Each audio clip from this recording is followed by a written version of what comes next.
everybody, it's Joe Parr, founder of the Ladies Working Dog Group. Are you feeling stuck with your gun dog training? Trust me, you're not alone, and that's exactly why you need to be here. Every week, we're bringing you the best tips and hacks to make training your gun dog easy peasy. We'll keep it straightforward, no fuss, just actionable guidance that you can put straight to use. So let's get started. Hello and welcome to another episode of Found It Fetched It.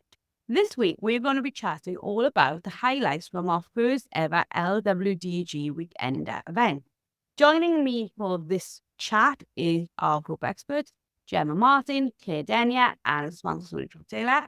We're going to be chatting to them all about the weekend, what their takeaways were, what they felt other people's takeaways were, and why you'll want to join us for next year's event. So before we get started, how are we all today, ladies? I'm very well, thank you, Jo. It's nice to be home, but massively missing everyone from the weekend. Same here, actually. I'm really well, but also missing everyone that we met and spent time with at the weekend. It was fantastic to have a whole weekend where we got to spend it with each other and with our members and really just focus on helping one another and just like building friendships, because it's fantastic what we go online, but I almost think that every time we meet face to face, there's that little extra added sort of spark of connection where we get to know more about each other. Let's start with why we wanted to do the weekend event. Now, this has been planned for a long time, hasn't it? It was meant to run in 2020. That was going to be our first ever one. But then COVID hit and took us out of the running with that one. But it really has been important to do something like this for a long time. Yeah, I remember when we were talking about doing it in 2020 and I was like, this is really exciting. But actually, I think, although COVID was obviously not a good thing, I think actually the fact it was delayed, the team and community we've got now made it. And maybe in 2020, that wouldn't have been quite the same. Yeah, I fully agree with you. And like the thought process we had as the sort of organization was to bring women together to almost have, like it started off, it was going to be called a conference, and then we decided conference was a little bit too formal, but it almost was like a social conference where we literally talk gun dog all weekend, but came at it so many different ways, different topics. Yeah, I think it was great that we had such a variety of topics that we all spoke about. There was a vast range. It wasn't just out and out, this is how you train a gun dog and these are the exercises you need to do. It was coming at it from so many different angles that it gave a much wider perspective. And the feedback that we've got has been great. I think a lot of ladies took a lot away from it. Yeah, and we tried to look at things that maybe we hadn't covered before. So there were slightly different topics that the ladies were hearing about. And added to that, I think it was just nice that the ladies, obviously they all come from different parts of the UK and we all see each other on video every couple of weeks. But they were actually able to sit in a room and chat about the topic as they went through and then have little debriefs about them afterwards. So yeah, it was really nice to see. Now, the event took place in Newport in South Wales, just off the M4. This was our first Welsh event, and being Welsh, it was really lovely to run something in our home for me. But I also thought it was really great because we managed between us to find an amazing little venue that I think added to it. Like rather than just being like in a standard building, we were in like this barn that'd been converted. It almost felt like it was fitting for gun dog people, didn't it? Yeah, it did. And it was so cute, so quaint, and obviously decorated beautifully by yourself and everyone else that helped you. And it was great that there was like really good accommodation just down the road and nearly everyone was staying in the same place. So we're having breakfast together and things like that. So it was such a nice bonding experience. But yeah, it wasn't like we went to a massive hotel and just hired a big hall or a big room. It was just this really cute, quirky little renovated barn with just so much atmosphere, and it was just stunning. What I think I loved about it is the fact that everybody's booked into the same hotel. So there was that whole thing of we had this little WhatsApp group and like from Friday afternoon as people were arriving, they were finding one another. Like, we hadn't even started the event and people were building friendships. And then they were together throughout the entire experience. The place was incredible and the staff, they were incredible. We can't thank them enough for what they did for us. But they provided us with lunch each day, our Saturday evening meal. All the time, we were together, weren't we? Yeah, and I have to say the food was more than just okay. It was freaking epic. Yeah, great venue, great sort of atmosphere. It wasn't like a clinical conference hall like you usually find. So I think it almost sort of kept people more engaged. It was a nice, inviting environment rather than one that you just switch off in. So yeah, it was a really good choice, Joe. It's not down to me. Somebody else, a friend, found it for me, so I've got to be fair to that. And I've also got to bring in the point here that whilst we've been working quite a lot on the content, we had Lucy Hall from Lucy Clare Events making sure that she put together, and she event managed for us basically, did she? Lucy's one of our team. She's a judge for setters and pointers. You might have heard her on a previous podcast, but she has this events business. And between her and her very organisational mind and Sue Lister from Field and Fireside, they work together all the time for us. Their logical mind, which is far more organised than mine, made sure everything was ready so that when we got there, we didn't have to think about food or anything like that. They've done it all for us, haven't they? They had, yeah, and I think they put it together really well. The things like the breaks were well timed, so it meant between talks, the ladies were able to get a couple of minutes of fresh air or refill their drinks, that sort of thing. So they came to the next talk ready, prepared, and refreshed. But I think also you've got to thank Mr. P, Joe, for keeping the technology going for the entire weekend and for keeping us standing and on track as well. Yeah, we must thank Mr. P because I've got to be honest, I am technologically, I don't know what the word is that you're allowed to politically say anymore, but I'm not very good on technology. And without him, I don't think we would have got through it. I think we were all like, what do we do? But yeah, I think as well, that comes back to the fact that we run as a community. Bless him, he was the only man in the room for an entire weekend. And he probably came away from it thinking, I didn't like Gundogs before, I like them even less now. But after we saw how we were all planning the next one, yeah, but I think it was good that we had that community feel and everybody was relaxed. Like, I didn't, and I'm sure perhaps there might have been, but I didn't hear anyone complain, or they certainly didn't voice a complaint to us about anything at all. No, everybody seemed to have the most amazing time. And yeah, you're so right about what you say about community. And I think the thing that really struck me, there was no judgment. There was no, my dog can do this. What does your dog do? There was absolutely none of that kind of atmosphere, tone, conversation. Everyone was literally supporting each other. There were ladies that obviously some of them I have met in person before, some of them I've not met in person before. And it was like you'd known them your whole life. Everybody was just like putting faces to names and just being so accommodating of everybody. And it didn't matter whether your dog was an absolute beginner, whether you lived in the city or in the country.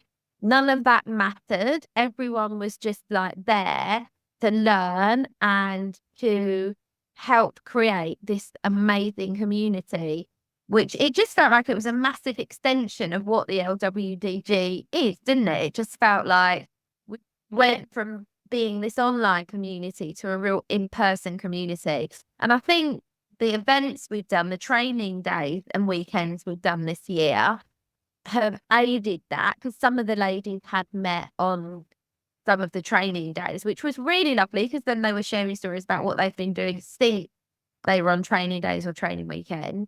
But it's just like it took the LWDG to like the next level.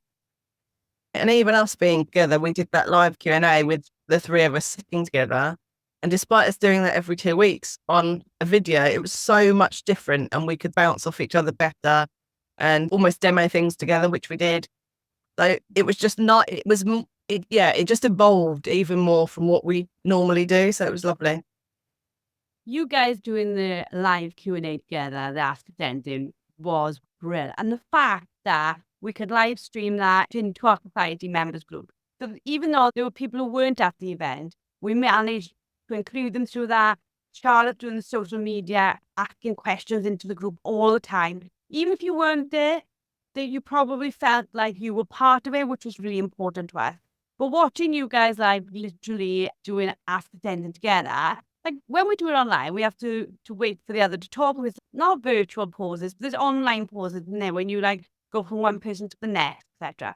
We didn't have any of that. We had the proper had conversation. We all sat outside on benches. It was a cracking day, which is fantastic for South Wales. And it actually felt like the dog and duck, which is what it was first called. It's called the dog and duck because COVID stopped us all like meeting down the pub. This became our online meeting down the pub to chat about our dogs.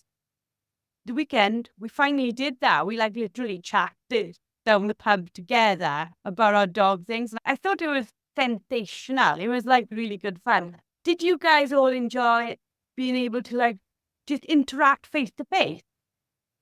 Yeah, definitely. But it did come with its pub hazards, didn't it? Like the wobbly bench. We all nearly fell off and Sam's drink flying across the table mid-live.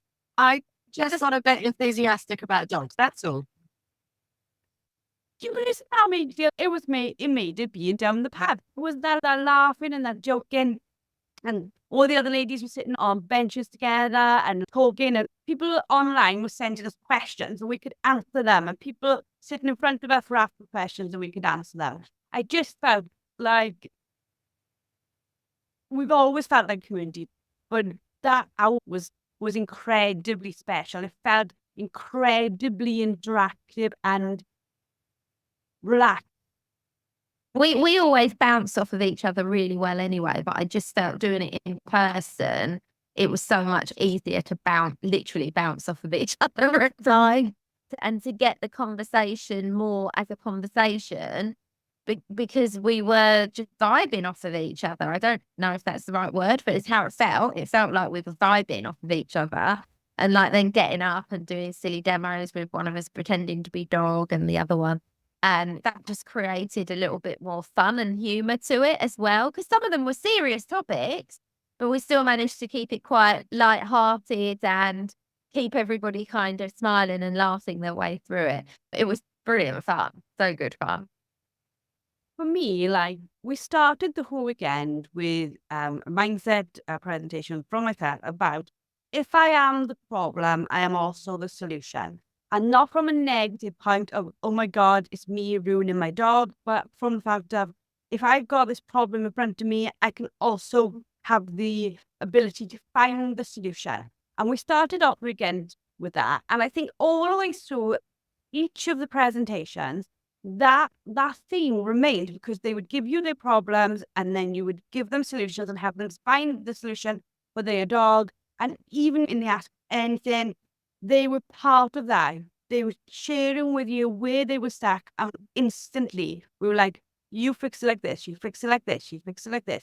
And what I really loved about it as well, the three of you train very similarly, but not completely. So we weren't giving them like one way of fixing it. We were saying this could work with your dog, or this could work, or this could work. For them to then go back and find the right way to train the dog in front of that. I feel like the little sentence we said quite a lot was, it depends. And it always does depend because every dog and every handler is unique and different. But we kept saying that. But yeah, I agree. It was amazing when one of us gave one possible solution, but then Sam or Jem would give another possible solution. Because at the end of the day, especially when we don't know that dog, you've got to give them more than one solution because we don't know which solution is going to be right for that dog and that handler. So I thought that was brilliant. But yes, we all train. So we train so similarly in a lot of ways.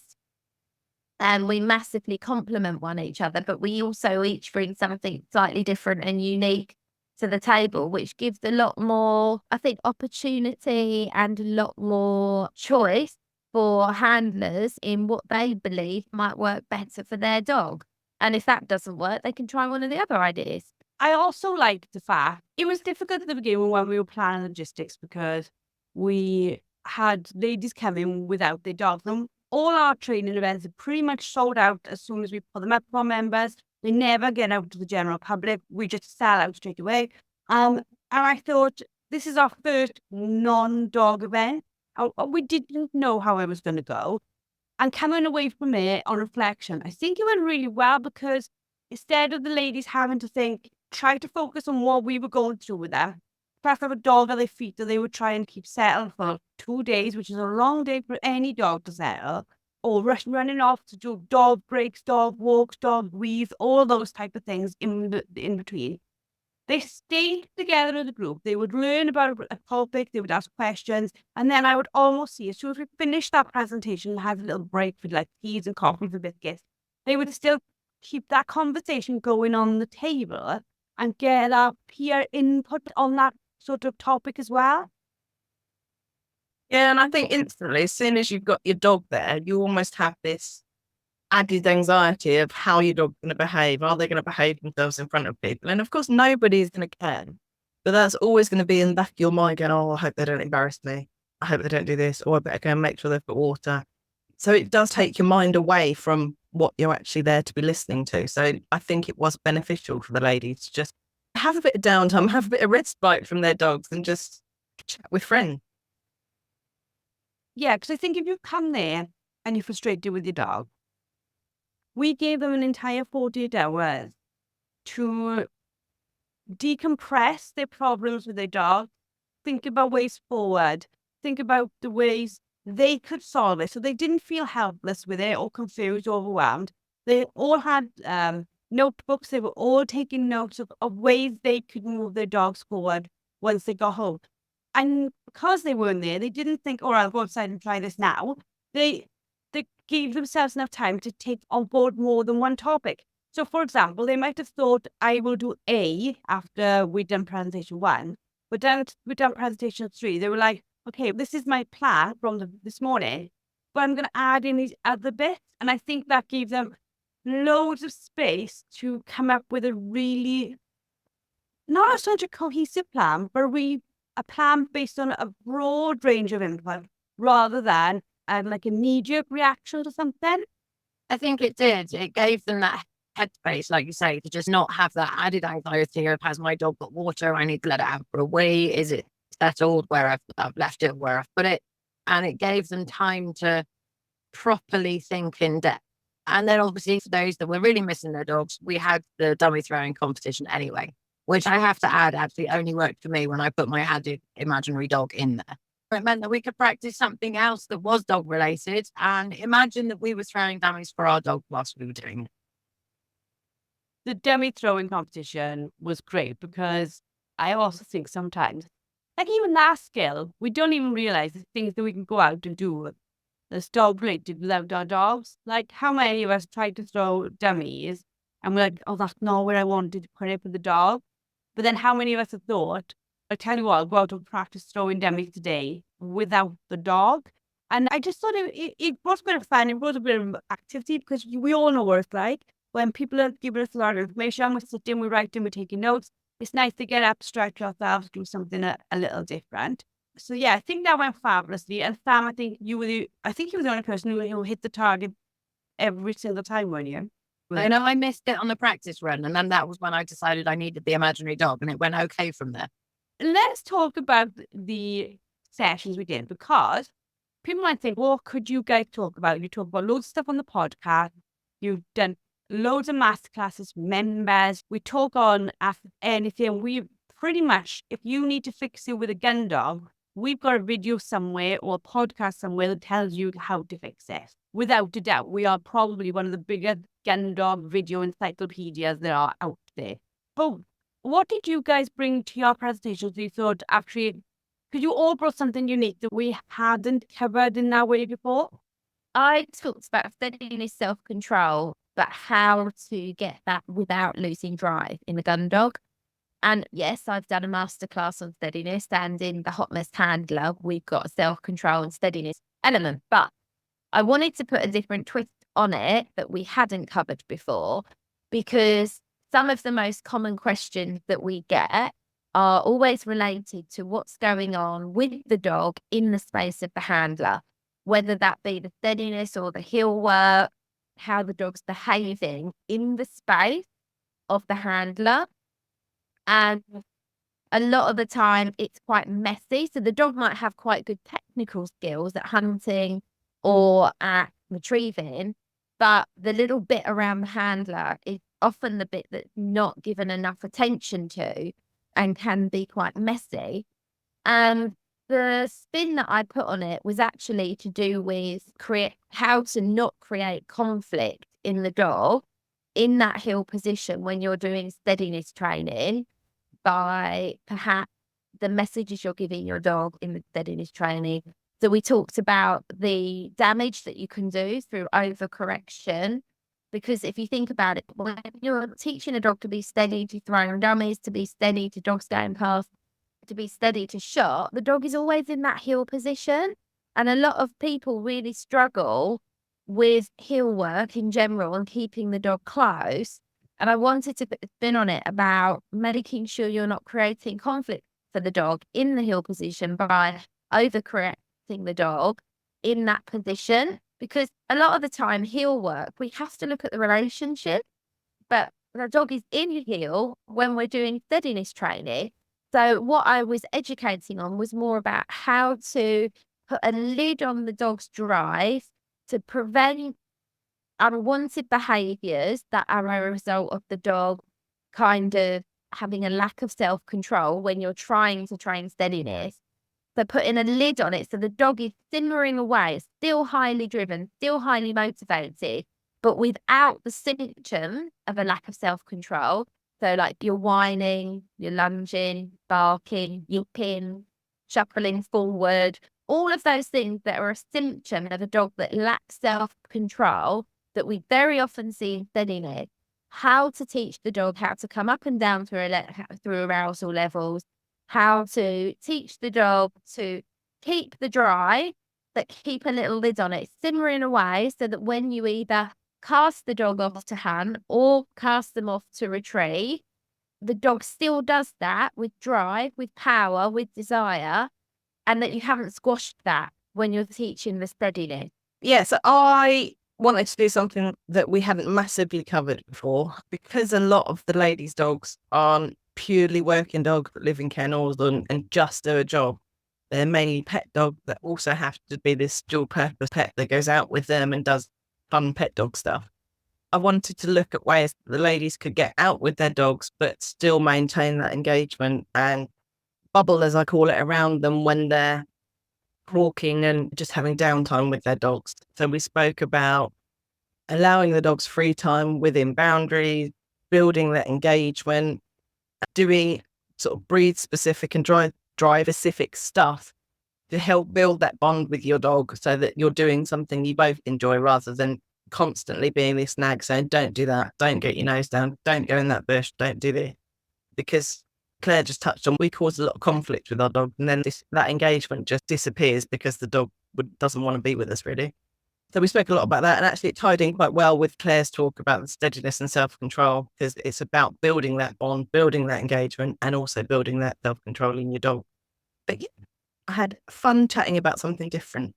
So Sam, what did you chat? Yeah, I spoke about body language. So body language is something that it fascinates me a lot, being able to pick up little subtle cues and thought processes, but also how we return our communication with body language. But we've done a masterclass before on signs to look out for and different styles of body language that you should take note of. So I wanted to put a little bit of a different spin on it and include something different.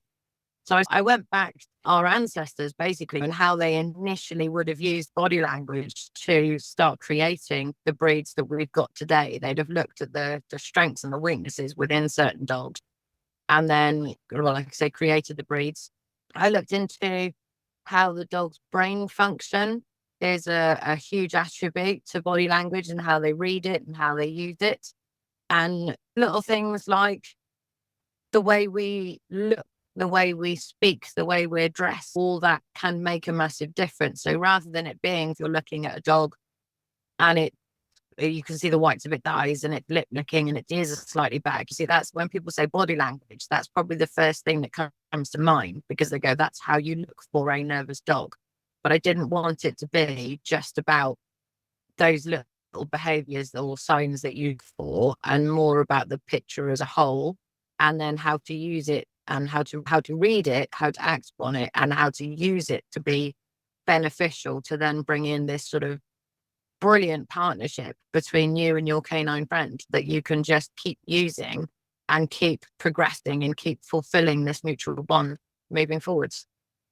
I have to give it to you, Sam. When I turned around and you had a beanie on your head and sunglasses indoors, I was like, where's she going with this? But it was all incredibly brilliant.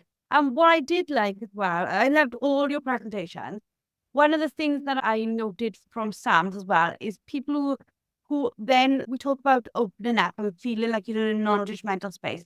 People who were saying, I've never been mean to my dog, but my dog displays nervous behaviours. And then you will explain to them why those behaviours might not be nervousness. And I was like, we do so much stuff which really helps women to get rid of their guilt or worry that they are doing things wrong for the dogs. And I was watching as you were doing that, and people were, oh, okay, so that could be this. And I was like, you could almost see them relax and go, I haven't done anything wrong there. The dog is showing a behaviour, but maybe I'm reading it one way and it's actually meaning another. And I really loved that. I think a lot of people were able to learn so much from the three of you about how things are standardly explained, but then when we took them in the context you were on about, we were able to spin it and say, yeah, it can be that, but it can also be this. Have you thought about that? And they were all able to go, oh, that makes far more sense in my dog's situation than bog standard. Your dog shows the whites of his eyes, it must be terrified. Your dog eats grass, it must be sick. We opened that up for them and really got them to evolve in their thinking, I think, as trainers and owners, that they could keep digging deeper and find out what that behaviour meant or what they were doing to their dog, whatever it was, how it reflected on their dog. Do you know what I mean with that? I think that makes perfect sense. And I think it comes back to what Claire said earlier and what we said a lot at the weekend. It depends on the dog. Every dog is unique. Every handler is unique. And I think all of the talks allowed ladies to see a different spin on things, but also to open up some rabbit holes, if you like. They want you could then go and delve deeper, having a new perspective and a new understanding on all of the topics that we covered. I also think we had other talks as well. I loved the one from Lucy about setters in the UK. I felt sad for setters in the UK because there seems to be real chance they are endangered and we will lose them as a breed, which is tragic when they're such a beautiful dog. I'm watching her videos of her dogs working. I think a lot of owners where you went, my dog were going 30 foot away, were like, what have I got to worry about? Lucy's dog's 300 foot away, which was nice to see. For them to see how these dogs really do work in the field. I loved what Claire and Sue from Fields of Fireside did about equipment. That I think was really eye-opening because people got to see loads more about what do I need, what don't I need, what can my dog carry, what can't my dog carry, how can I get my dog better able to carry, things like that, which was fab. I loved the stuff that we had guest speakers. So Gemma Cooper from JCB Physio, when she did about the basic first aid in working dogs, that what you can get from home bargains that you can have with you. She gave us some real massive insight. And I also loved physio in working dogs conversation with Natalie from the same organisation, who, again, she really made me think about stuff like, not so much like warming up, because we've got a masterclass on fitness in working dogs, so putting together a fitness plan for your working dog. That's all there for people. But more about like repetitive strain injuries. Like she really made me think, when we're asking the dog to do the same behaviour over and over, are we causing these sort of micro breaks, things like that? I really enjoyed that talk, but I think that's because I'm really very conscious, and us guys, we talk quite a lot about age appropriate training, and we've done the podcast, The Age Race. And so we've all got this passion for not rushing dogs and considering the dog's health and well-being throughout life. But that we were talking about, I think after she had done her talk, when there were questions, we were talking about like the longevity. We don't want our dogs to be retired at 5 years of age. We want them to be fit and well enough to work for as long as they can. Edie retired at 11. She's 12 now. Dude's 10 and a half, and he's semi-retired.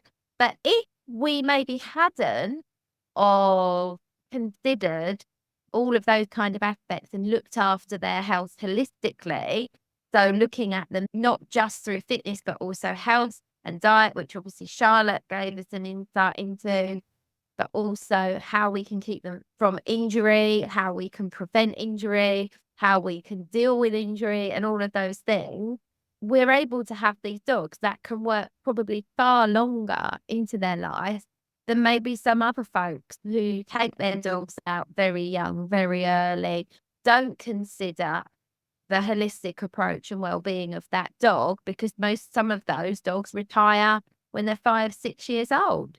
And I thoroughly enjoyed that talk. I took a lot of notes in that talk. I took notes on everybody's talks, but that one, I think because I used the Chirovet with my own dogs to support their well-being, I just found that really fascinating. And especially like you say, Jo, about the micro tears and things like that, because quite often we don't know there's an injury until there's a big injury, but how long that could have been building up for with this little micro one. So I found that really fascinating. I thought that was really interesting. It made me think hugely about how the Gundog sport pushes pups way too soon. And then when they get to 1 and they're paying for hip scores and elbow scores and all these things that they want the dogs to do well on. And I'm like, sorry, how much of high scores is created by pushing the dog before as well? You know, and like we talk about it, the agility world will not let a dog do anything until it's 1 year old. Yet by 1, some of us are like totally bragging that our dog can jump a 5-bar gate. It reminded me a little bit of the thoroughbred racing world, where they come in really young and they work really young and they don't have long lives of being able to compete at a level. I feel like we need to learn, and I know we push all the time, but we need to learn to slow these dogs down from not just a mental perspective, but from a physical perspective. Yeah, at the moment, keeping Jeannie safe is like super hard. The bit I can do, because she's so adventurous and she wants to give everything a go, she thinks she's a mountain goat half the time. So I have to do my bit to ensure I'm not adding to that by asking her to do things that are not age appropriate. Because if you add that to the things she naturally wants to do, then you are putting a lot more risk on the dog, a lot more risk of injury, of things later in life happening as a result of that. And so she will want to climb on things and jump on things, and given her chance, she'll jump off things. So I'm like, you ain't jumping yet, love, because I need to protect you because you're not protecting yourself. So the little bit that I can do to ensure it counterbalances the bit that I can't control that she wants to do, like launching herself on top of the other dogs when they're like, oh my goodness, the legs. But yeah, what we can do, yes, if people have the mindset that the dog's doing it on its own anyway, so I'm going to do it, you're just adding to it. If you go, the dog's doing this, so I need to protect the dog by doing the opposite, then at least you're putting some balance on that, right? Yeah, and I always refer things back to humans. If you see a 2-year-old climbing up a 5-bar gate to jump off it, you say to them, get down, it's not safe. I don't think at that point we're logically thinking, what is this doing for impact for their bones? That's not what we're thinking, but we just know instinctively that young people, young animals, young creatures shouldn't be launching themselves off things, that it's not a safe place to go. But I think, again, we see our dogs, we see them when we're 6 or 7 months, and we think they are fully grown, and they're nowhere near it. And it does need a huge shift in how people think. And I think the other amazing thing that came away from the weekend is I genuinely felt we'd started moving further forward these ideas of how we treat gun dogs in the future. And that not just being something that affects our community, but also we start taking that out like literally globally. There is no need to rush them. A dog has a long active life. It doesn't need to be going 1,000 miles an hour when it's one, because a dog well looked after can be as valuable, if not more valuable, each parent if treated appropriately. Absolutely. And I think being more mindful of the physical repercussions of advancing a dog too quickly actually helps you to slow down on the training as well. Because you've not got in the back of your head, I've got to get this dog fully trained by 1-year-old to get it out on the field. You go, actually, if it takes 6 months to teach this particular area of training, it doesn't matter, because I'm not looking to push my dog too quickly for their physical side. So the training can, I think they complement each other. Being able to take both things steadily is a really good thing. The other thing I think I took from the physio talk was this fact that where you have these micro breaks, time taken to heal, like how quickly we bring those impacts back on. And again, why slow down? And this podcast episode isn't about slowing down, although we seem to talk about it a lot because I think it's a very important part of what we're doing with our dogs.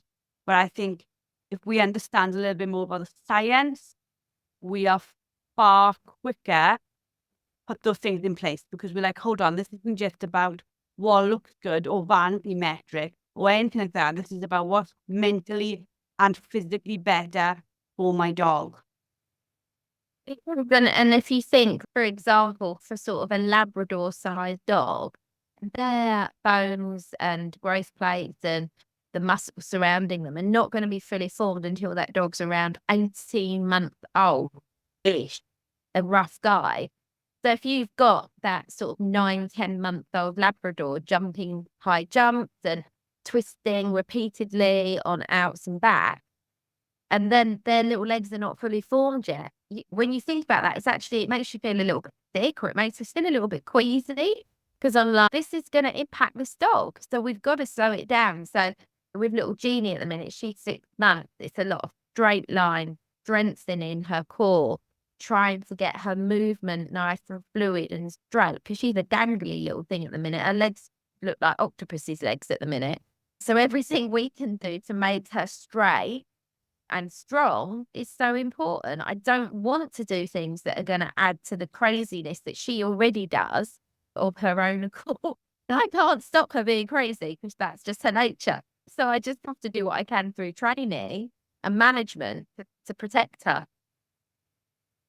Going forward, on the weekend I got to the end of day one and people were like, are you doing it next year? We were like, yes, we're doing it next year.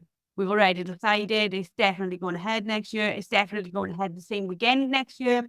It'll be dog free or minimum dog friendly. So the ladies can be in the room and learn without having to worry, what is my dog at now?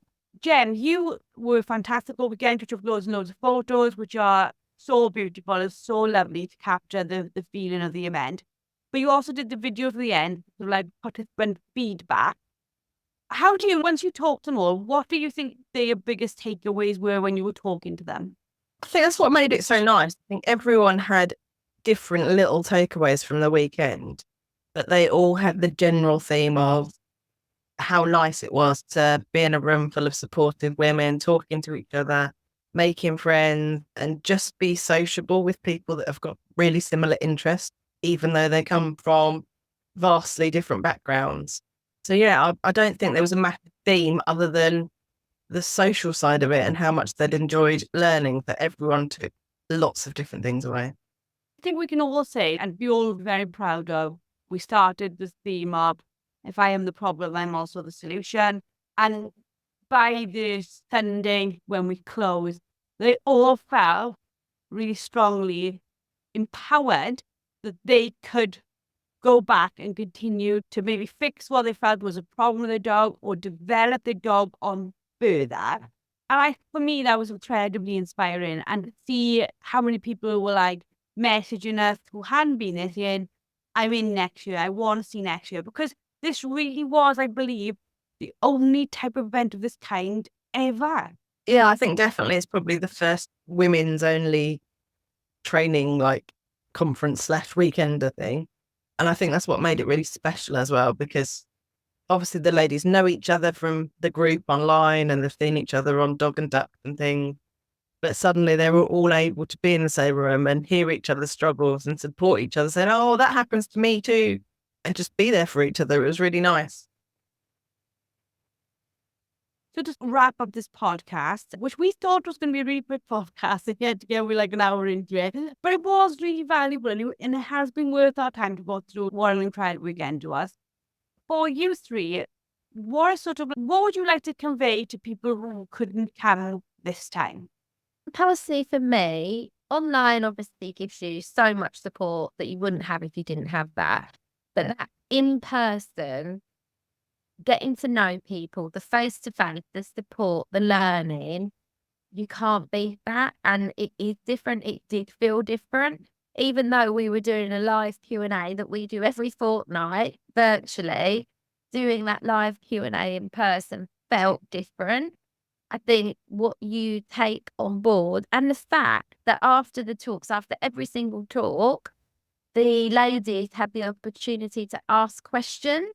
So they were all sitting there taking notes throughout the seminars, throughout the talks, and then at the end asking questions that were then more thought-provoking, that then got another lady to ask another question.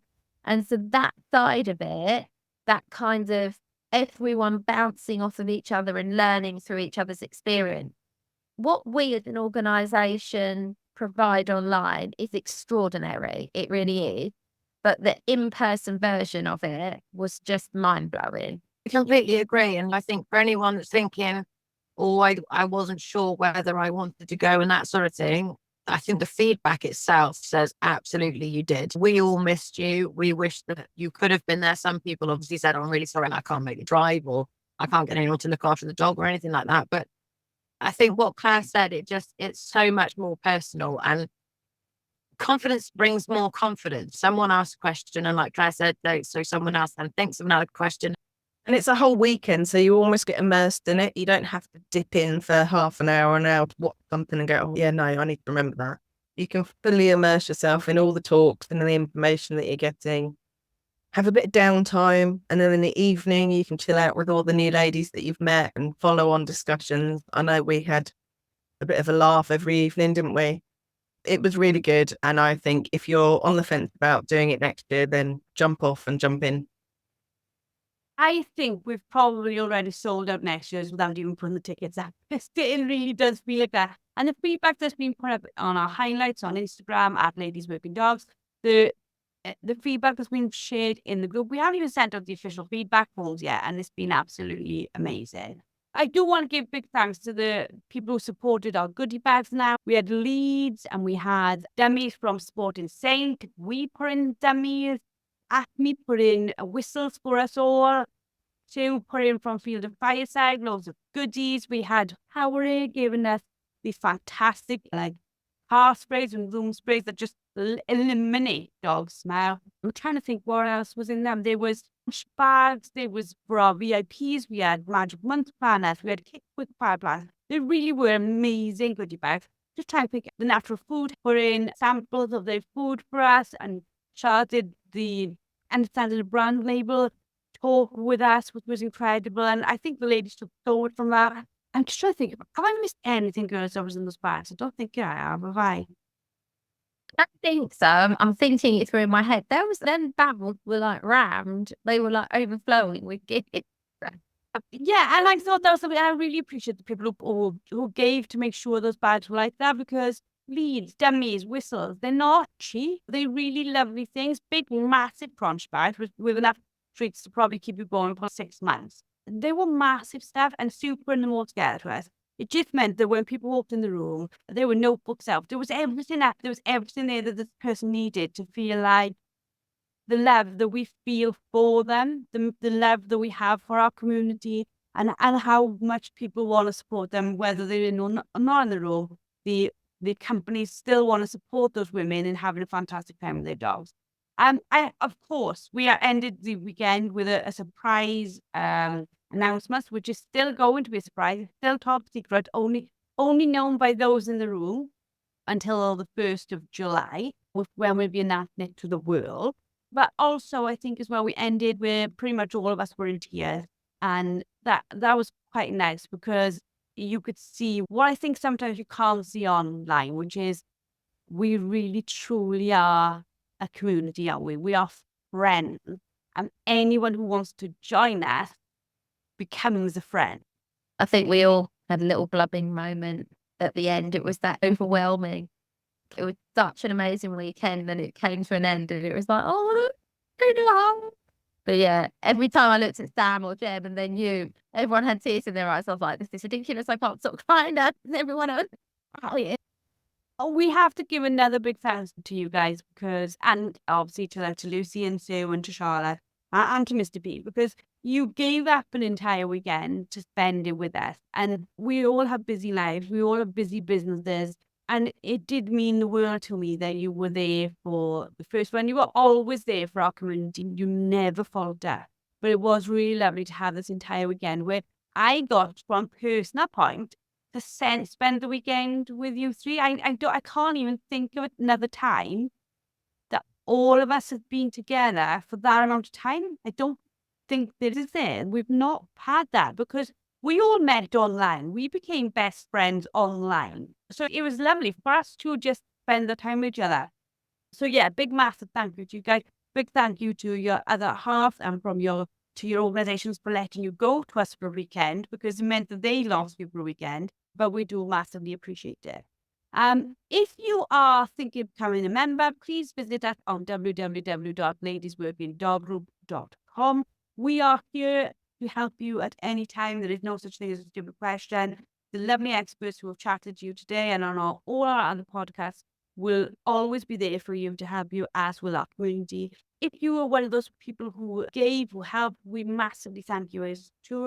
Please subscribe, please review, and please share because more people we let know about the podcast and free stuff we have to help you, the more ladies and gentlemen out there that we can help with their journey with their Gundogs.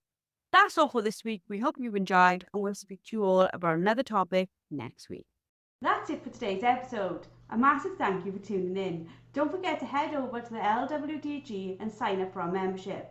Get access to expert-led training, a wonderfully supportive community, and the resources you need to become a confident and skilled gun dog trainer. Let's take this journey together because no woman should have to train her gun dog alone. We'll see you all next week.